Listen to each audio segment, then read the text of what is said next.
Hey everyone, this is David Brown with the migration update for May 26th, 2023 from the Braddock Bay Hawk Watch.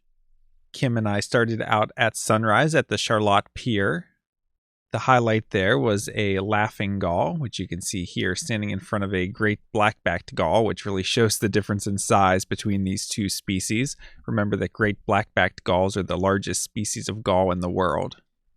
And here's another photo that shows some gull size comparison. And again, we have the laughing gull in the front middle here and the great black-backed gull in the back. But we also have two other species. So on the left and right, we have ring-billed gulls. And then here in the middle, we have a herring gull. We walked out on the beach and had this solitary sandpiper, which was a nice surprise. It's a species I haven't seen for at least a few weeks. And the laughing gull flew over onto the beach with a lot of other ring-billed and herring gulls, so we got some nice looks at it with the morning light shining right on it. After that, we headed over to the Firehouse Woods. Here we have a northern water thrush on the boardwalk. And we went over to the Hawk Watch for 9 a.m. to start the count, and it was a beautiful sunny day, as you can see. Not really any clouds at all today, just blue skies of death. Winds were somewhat moderate in the morning out of the maybe even southwest, mostly westerly then, and then throughout the day shifting more to a northwest or north wind direction and fairly weak throughout the afternoon. So we stayed at the platform the whole day and had some nice looks at broadwings and vultures right overhead, so I think that was the place to be. In the morning we had this fox and it was injured. It was not walking on its front left leg. And this was actually spotted by a visitor who we had met out on the church trail, who came up and introduced himself and said he watches my videos. So big shout out to Sean and all of his friends out there in the Bay Area of California. We had a nice look at this adult bald eagle. Here's a bobolink perched up in a tree, and I like this angle because it really shows a lot of the field marks. You get a sense of that white down the back and onto the rump, and the white here in the shoulder area, along with that kind of off yellow color on the back of the head. Here's the local Cooper's hawk cruising around. Remember, Cooper's hawks look like flying crosses with large heads and long tails that the outer tail feathers are slightly shorter than the central ones, giving the tip a rounded appearance, and they tend to hold their wings out fairly straight. And the adults have this orange barring on the underside, as well as a capped appearance to the head.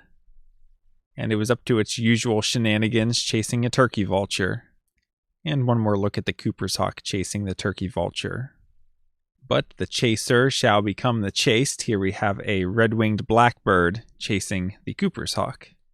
And I had to check my other photos to make sure this was a red-winged blackbird. It's kind of interesting from this underside angle, you don't see any of that red at all.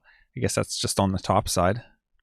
And it's been a while since we've seen a pileated woodpecker at the Hawk Watch, and this one gave a nice look as it flew by, and then later we saw it come back, and then we saw it fly out again. So 3 nice looks at this bird. Don't know where it's been or what it's doing, but we see them a lot earlier in the season, but it's been so long. So just a interesting thing to note today. And it was really hard to spot birds today, but I just happened to be looking up and spotted 2 birds up really high and snapped photos of them. So one of them was a juvenile Cooper's hawk. Again, you see that flying cross shape, relatively large head, long tail with a rounded tip with a fairly bold white tip as another field mark. You can see this brown vertical teardrop streaking that Cooper's hawks show, the juveniles, more concentrated on the upper breast and more plain down lower, and kind of long straight wings. So this is a juvenile Cooper's hawk, and it was being chased by this bird, which is an adult Cooper's hawk. So kind of the same shape with that big head, long tail, but you can see it's more of an orange color underneath from that orange barring, although in this photo quality you can't really make out the barring too much. And you see the undertail coverts here that it really fluffs out. And this is a field mark that sometimes people see that and they get confused. They think it might be a northern harrier.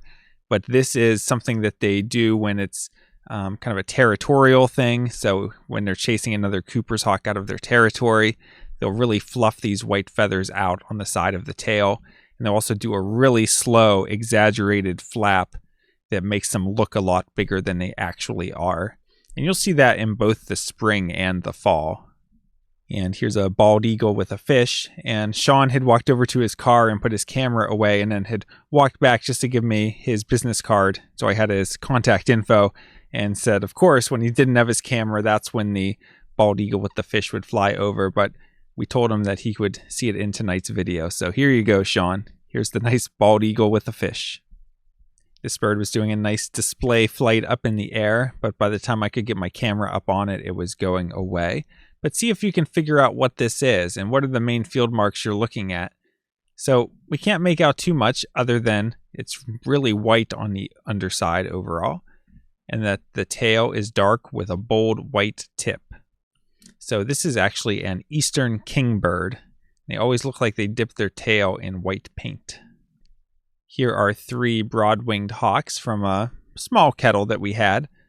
Biggest kettles we had were maybe up to about 15 to 20 individuals. And all the broadwings that I saw today were juveniles. And it's a little bit out of focus, but I think it's a good representation of what it actually looked like in person, because these birds were fairly difficult to spot against that blue sky. Especially the juvenile broadwings. They're just so pale looking. You lose them very easily against that light blue sky. This adult bald eagle kind of cruised across the bay and off to the field over to our left. And high up above there, this osprey was flying and squawking a little bit with his talons down. The bald eagle soared a little bit over the field, like it was interested in something down on the ground. Here's a nice look at the top side of that same bald eagle as it soared. And it started to dive down like it was going to go after something, but I don't think it got anything. And right after that, this young bald eagle cruised through. So I don't know what all the excitement was about. Our view was a little bit blocked, plus the grass is pretty high in that field. But it seems like there was something that the eagles were interested in down on the ground. And here's some happy hawk watchers after a beautiful late May day to be outside, even if the raptor flight wasn't huge. Here on the left, you have Kim. Next to her is one of our interns, Grace, who this is probably her last visit up to the Hawk Watch as she starts a job to study loons in the Adirondacks. Next to me is Mike Tetlow, one of the veterans out at the Braddock Bay Hawk Watch, who was a huge help, especially my first few seasons. He really has a lot of knowledge about the migration here at Braddock Bay and about hawk watching and raptors in general. So Mike has always been a really big help to me. And then, of course, with the big goofy smile on the end here is me. Taking a look at the eBird checklist at the Charlotte Pier, we had 23 species. In the Firehouse Woods, we had 35 species. At the Church Trail, we just did a quick list and had 27. From the Hawk Watch today, only 44 species.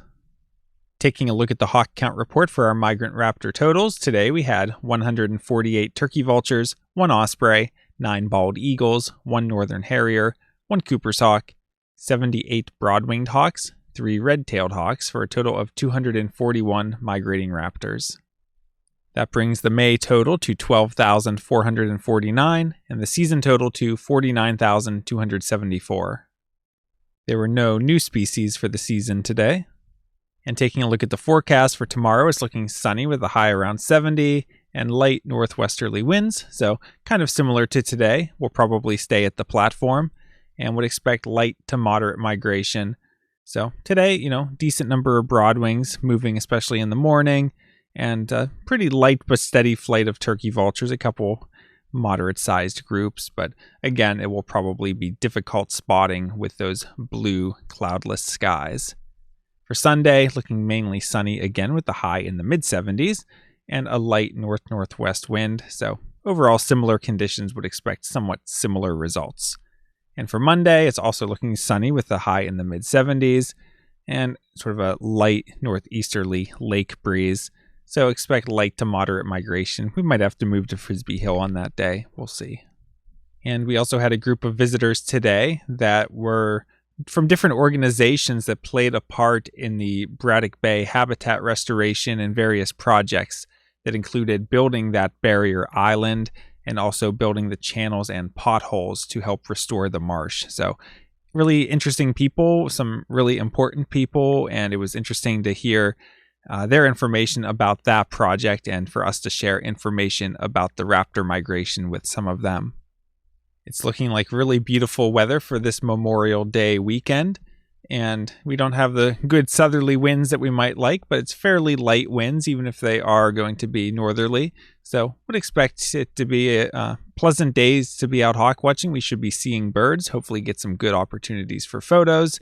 And we'll have a lot of fun as we wrap up this final week of the Braddock Bay Hawk Watch. Again, the final day is May 31st, which is Wednesday. So hope you can come visit us soon, or I'll see you out in the field looking for warblers in the morning. From Lyco Birds, this is David Brown. Thanks for watching.